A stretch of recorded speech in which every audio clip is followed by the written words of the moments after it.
अभी आप देख सकते हैं हमारे पास जो 500 के जी आईस इन 24 आवर्स का एक मशीन हमने बनाया हुआ है, जो पूरा का पूरा स्टेनलेस स्टील में है 304 में। इनर साइड भी इसका स्टेनलेस स्टील रहेगा और आउटर साइड भी इसका स्टेनलेस स्टील रहेगा 304। एक्चुअली ये जो मशीन है इसका स्ट्रेंथ बहुत ज़्यादा होता है। बेसिकली ये मशीन हम लोग बोट्स पे देते हैं, जहाँ पे समंदर एरिया कोस्टल यार्ड जो रहता है वहाँ पे हम लोग इसको प्रेजेंट करते हैं या सेल आउट करते हैं। ये मशीन बेसिकली इसका जो लाइफ होता है वो कम से कम 25 ईयर्स का लाइफ होता है।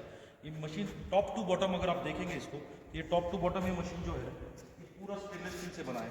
इसका जो बॉटम है ये भी स्टील का है और ऊपर का भी पूरा स्टील है 304, नीचे से ऊपर तक।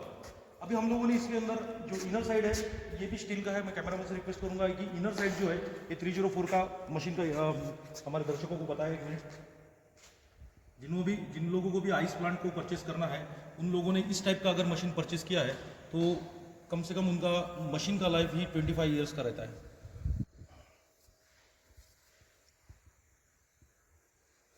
आप देख सकते हैं पूरा स्टील है अंदर से 304, आउटर भी स्टील है। हम लोग एक्चुअली इसके अंदर 100 mm का पफ इंसुलेशन करते हैं, इनर साइड और आउटर साइड। मैं आपको पफ इंसुलेशन भी बता देता हूँ और आपको पफ इंसुलेशन का मायने क्या है वो भी एक बार आपको वीडियो के माध्यम से समझा देता हूँ। जो पफ इंसुलेशन रहता है, पफ इंसुलेशन आपको अभी देखिए, आप ये होता है पफ इंसुलेशन। ये लिक्विड होता है, दो तरीके का लिक्विड होता है। इसको दो तरीके के लिक्विड को हम लोग पूरा 1 इसमें मिक्स करते हैं, 10 इसमें मशीन के अंदर डालते हैं, तो तब जाके ये पूरा इसका डेंसिटी जो होता है लगभग 45 डेंसिटी का होता है।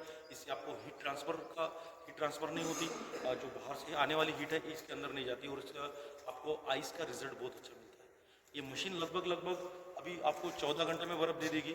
14 आवर्स में हमने अचीव किया है इसको कि आपको जब से आप नॉर्मल वाटर्स में लोड करते हैं वहाँ से आपको 14 घंटे में आपको बर्फ़ आ जाती है। मैं आपको मशीन का एक दूसरा पार्ट दिखाना चाहता हूँ जो है एगिटेटर। एगिटेटर में हम लोग स्टेनलेस स्टील का ही यूज़ करते हैं इसमें, जो कि आप देख सकते हैं। इसको मैं आपको ऊपर दिखा देता हूँ इसको।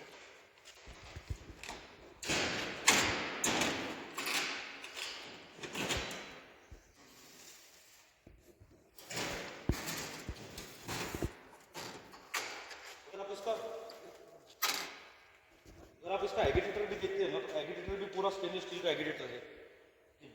जो शाफ्ट है इसका वो भी एगिटेटर जो है वो पूरा स्टेनलेस स्टील का है। गियरबॉक्स मोटर लगी हुई है, इससे आपका इलेक्ट्रिसिटी बिल बहुत कम आता है। लाके आप अगर परचेस करते हैं कोई एक केजी का एक HP का मोटर लगाते हैं तो उसमें बिल ज़्यादा आता है। तो ये हाफ इसमें हो जाएगा आपका पूरा काम। देन हमने इसमें कंडेंसिंग यूनिट जो बनाया हुआ है, इसमें हम लोग ने डेनफॉस के कंप्रेसर डाले हुए हैं। कंप्रेसर रहते हैं, डेनफॉस के जो कंप्रेसर रहते हैं उसका ड्यूटी भी बहुत हेवी मिलता है। कम से कम 15 साल का इसका सर्विस का कोई इशू नहीं रहता है। आज तक का रिकॉर्ड रहा है डेनफॉस का जल्द से जल्द यानी as compare to immersion maintenance कम निकलता है। और अगर आप आइस को देखना चाहते हो तो ये आइस आप कैन में पूरी आइस पूरी जम चुकी है। अभी आप देख सकते हैं पूरी आइस इसमें एसएस में पूरा जम चुका है।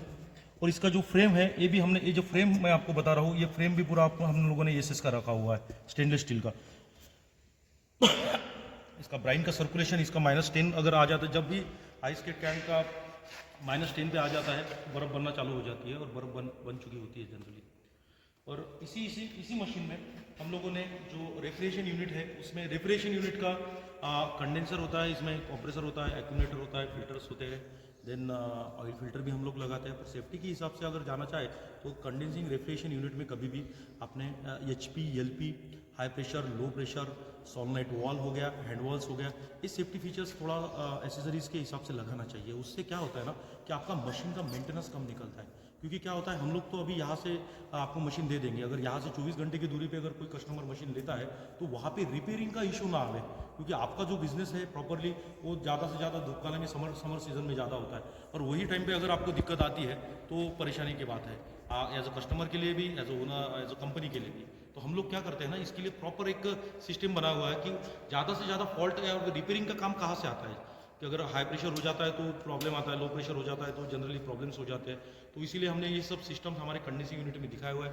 मैं अगले जो वीडियो बनाने वाला हूँ उसमें भी आपको प्रॉपर वे से वो कंडेंसिंग यूनिट का भी पूरा समझा दूंगा।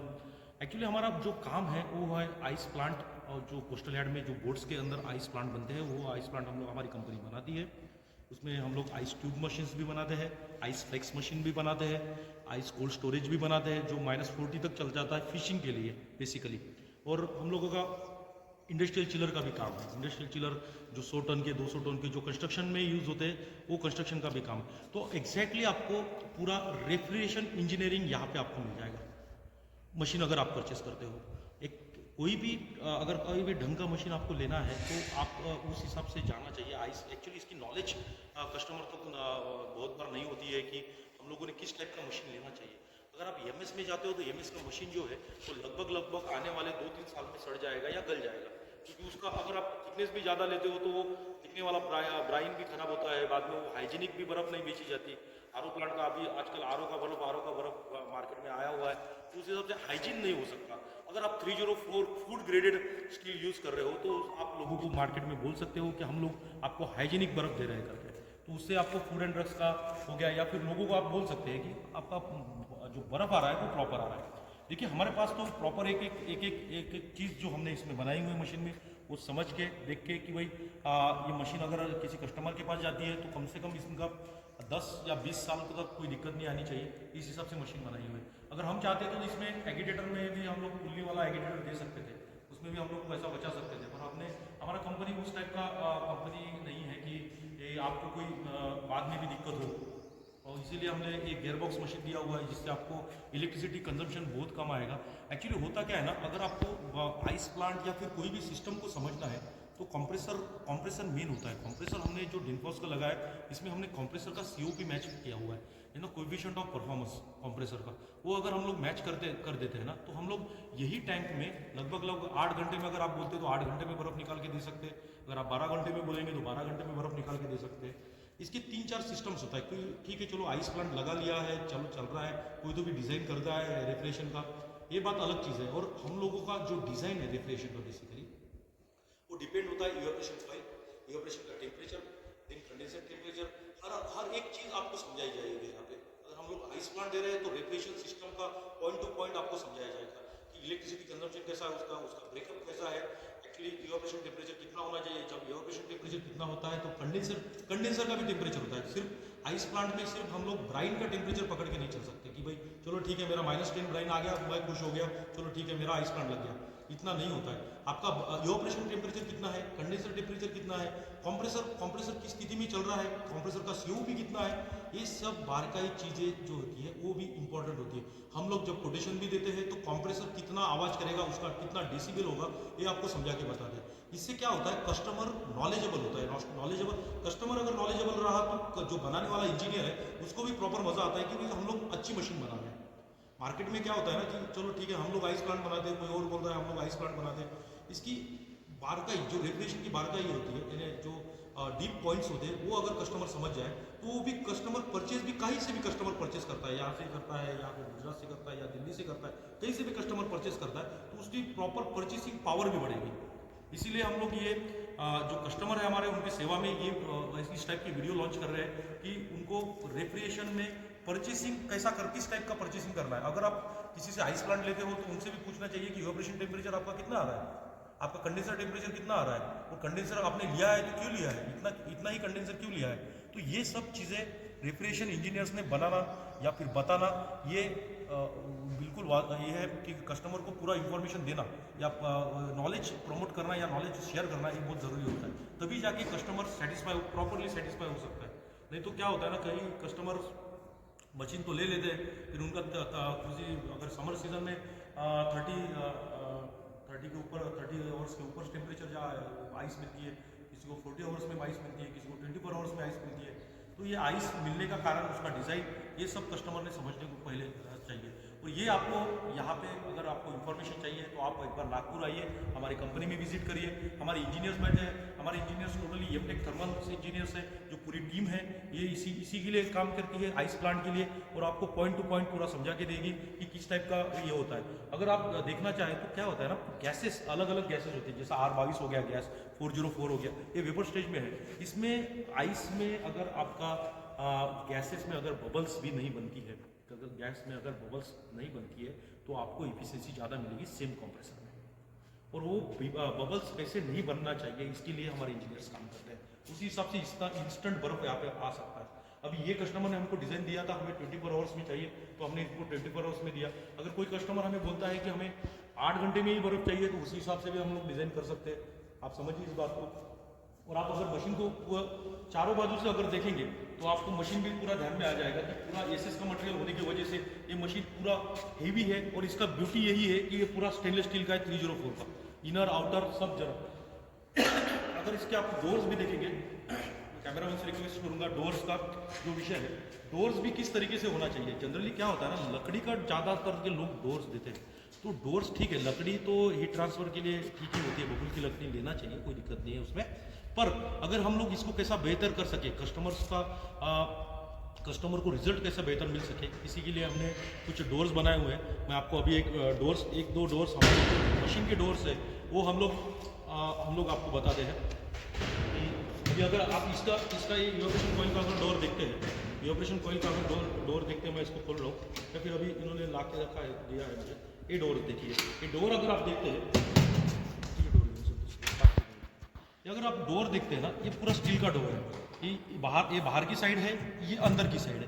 पर इसके अंदर भी हमने पफिंग किया हुआ है। ये जो आपको जो लेवल दिख रही है ना, इसके अंदर पफिंग किया हुआ है। इससे क्या होता है, हीट लॉस नहीं होती।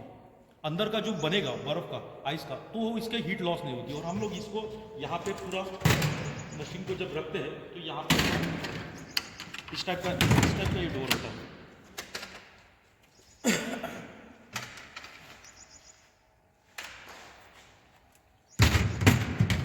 हम लोग इसको अभी इस पे पुट अप कर रहे हैं इसमें।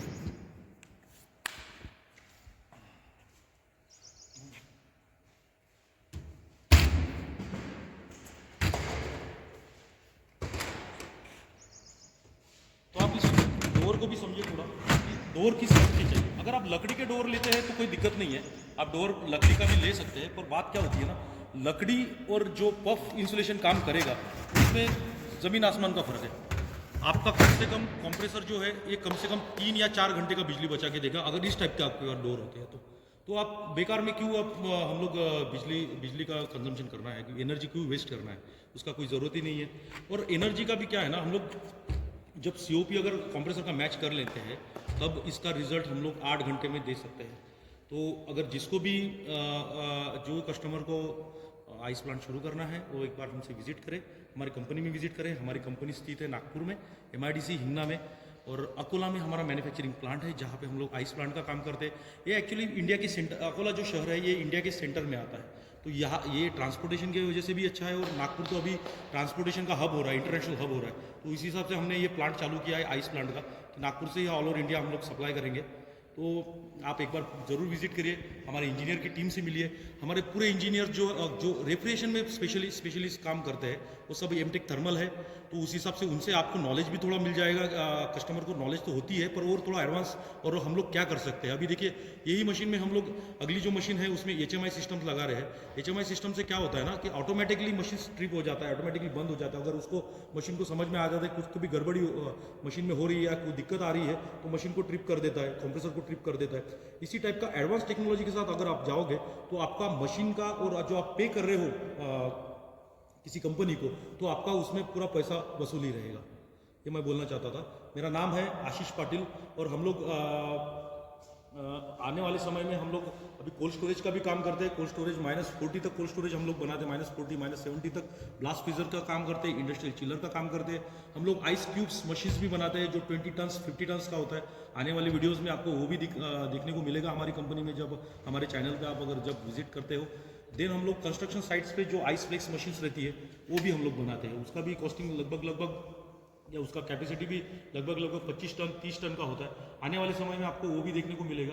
और जब भी आपको परचेस करना है, आइस प्लांट परचेस करना है, तो हमारे ये नंबर पे संपर्क करें जो मैं आपको अभी नीचे स्क्रॉल करके बता रहा हूँ, या फिर हम लोग जो बता रहे हैं आपको 9823803440। दूसरा मेरा नंबर है 9284144199। तो आप ज़रूर हमसे संपर्क करें और हमसे जुड़े, हमारे चैनल से जुड़े। धन्यवाद।